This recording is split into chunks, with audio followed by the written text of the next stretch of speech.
In a lifetime of completing stupid achievements, this one must surely take the crown. And I've said that a few times now, but this time I really do mean it. I'm sure most of you know this already, but just in case, the game I'll be playing today is Rock Band 2, which is basically the same as Guitar Hero. It just looks a little bit different. Instead of the notes being round, they're square, star power is now called overdrive, and other than that, it's the same deal really. Luckily the song selection is just as amazing, although after doing this I don't think I'll be wanting to hear them for a little while. The career takes the form of a tour. Each song performance is rated out of the standard 5 stars, starting with small local shows, and as you progress and increase your total stars earned, you unlock vehicles from vans to private jets, a variety of staff to hire and hordes of adoring fans, all of which in turn lead to more cities and continents to conquer. As you get deeper into the tour and grow the band, the set list that you're required to perform also grow in length, peaking once you've earned a total of 900 stars, which unlocks Rock Band 2's endless set list. Despite the name, it does in fact end, but only after playing literally every song in the game. And if you plan on taking this on, you better have a clear schedule that day, because if you quit halfway, you'll be starting all the way from the beginning next time.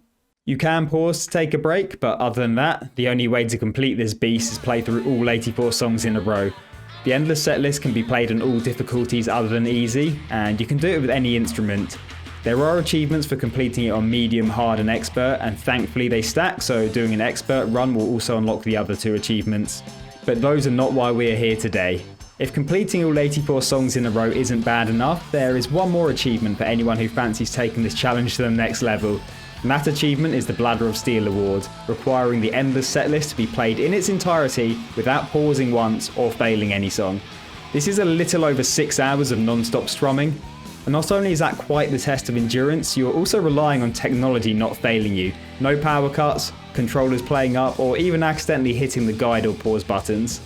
Obviously I wanted to avoid playing through the endless setlist more than once, so my goal was to do the entire thing on expert without pausing or failing, and unlock all 4 related achievements in one go. The expert difficulty can be made a fair amount easier by playing bass instead of guitar. And as I hadn't played this game in years and couldn't remember any of the songs, I thought that was probably the sensible thing to do.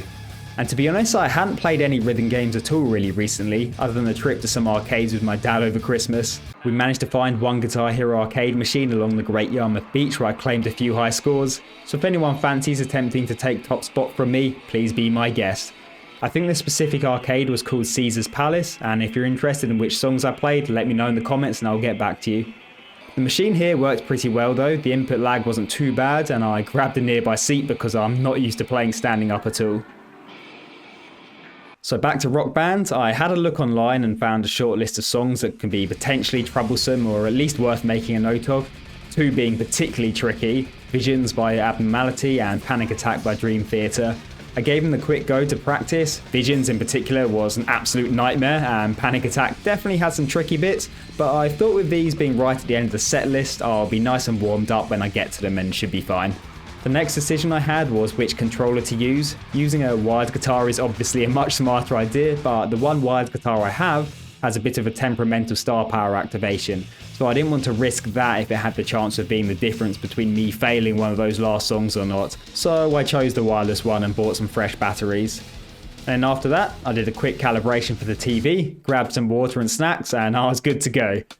And his first attempt was very short-lived though, because on only the 4th song, the Xbox decided it had given up and froze.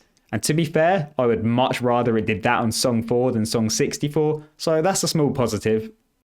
Luckily, I have a second Xbox 360, so I swapped them around and jumped straight back in. I settled in nicely and was pleasantly surprised by how many of these songs I knew very well and actually still listened to. Every now and then there was a song that particularly hyped me up, and the first hour flew by to be honest, but it wasn't long before I started having some more technical issues. I noticed my camera had randomly dropped out, so I restarted my recording software, but then that just broke the timer that I was using. And all of this I was attempting to fix without the ability to pause the game, so that wasn't ideal. And in the end I got the camera working again, but removed the timer. It was a nice idea at least. Back to the songs, it was super easy playing bass and probably would have been much more fun if I'd chosen guitar, but I knew that the risk of failing one of the really hard songs at the end just made it not worth it. I still managed to jam out to keep my spirits up. Honourable mentions to bands like The Offspring, Pearl Jam and Paramore that I still listen to regularly to this day, and also songs that I'd completely forgotten about existing like You Ought to Know or Round and Round. Seriously, check out the song list for this game, it is so good. Anyway, at this point I'm about 3.5 hours in and I'm on song 52 of 84 and suffer an absolute disaster. The controller starts playing up and randomly triggering the guide button. This of course pauses the game and voids the Bladder of Steel achievement. And I think my facial expressions say more than words ever could about this. Now, in hindsight, I probably should have seen this coming because I knew that the Xbox button on this controller didn't work. I just assumed, however, that it was completely dead and not that it'd randomly start pushing itself out of the blue. I decided I had made it pretty far anyway, so I should just stick with it and finish the expert achievement and then figure out what to do about Bladder of Steel afterwards. Plus, I wasn't actually guaranteed that achievement anyway, even if the controller was behaving, because there was a chance of failing some of those later songs. So I kept going, while slightly shell-shocked at what had just happened, and after another hour or so I started to make it to some of those harder songs. Shackler's Revenge and Chop Suey were two that I'd seen mentioned online, but they were completely fine. And into the home stretch of Battery, Visions, Panic Attack and finally Painkiller. Of those last four, it's only the second and third which were mildly scary, but I managed to pass them both first time.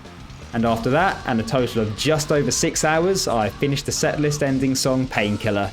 And this unlocked achievements for completing it on medium, hard and expert, but of course I didn't get the achievement that I was really after.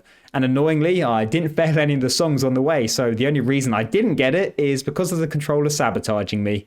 So I did what any sane person would do, and the very next day, woke up, grabbed some supplies and jumped in for another attempt. And using the wired controller this time and also playing on medium difficulty just to make it as painless as possible.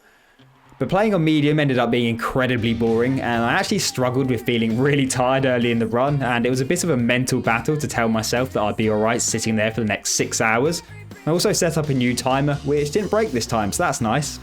And other than that, there's not really anything to add to this run. I plodded through hour after hour in constant fear of something breaking or accidentally knocking the Xbox or start buttons, but I safely made it to Painkiller and I was feeling pretty hyped up now.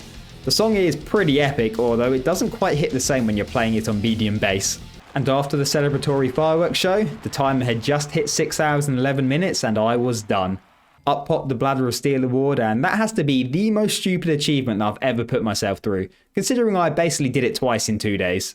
I decided to end my adventures on this game for now with a quick playthrough of Painkiller on expert guitar, and I still have some other Rock Band 2 achievements left for the completion, but most do with playing the drums or other instruments, so no interest in covering those just yet.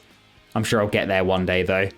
And let me know if any of you have put yourselves through this, or if not, if you've had similar experiences with other achievements. And if you're interested in more rhythm game achievements, I've got some other Guitar Hero videos on the channel already. And thanks for watching, and I'll see you in the next one.